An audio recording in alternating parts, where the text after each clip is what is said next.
Good evening, I'm Mackenzie Henderson. And I'm Daniel Wynn. New at 10, as we celebrate National Police Week, we're learning more about changes coming to one local police department. WGEM Shakayla McCamick joins us live in Quincy. And Shakayla, you talked with the Quincy Police Chief about an ordinance change that could help with staffing.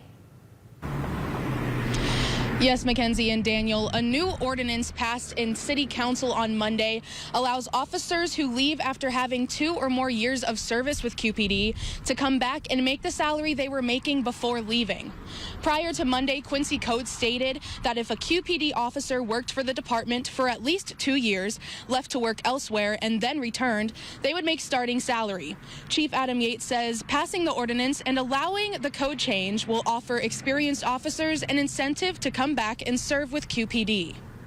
What the change to the ordinance does is allows an officer that leaves after having 2 years or more of service, allows that officer to come back and come back at the salary they were making when they left. So it's basically a lateral transfer incentive, but it's an incentive for officers who have already worked at the Quincy Police Department.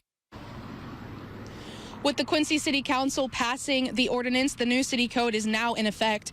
And in lieu of Police Week, QPD held a public safety town hall meeting tonight. Their residents were able to ask questions about the safety and about the police department of Quincy. Live in Quincy, Shakayla McCamick, WGEM News.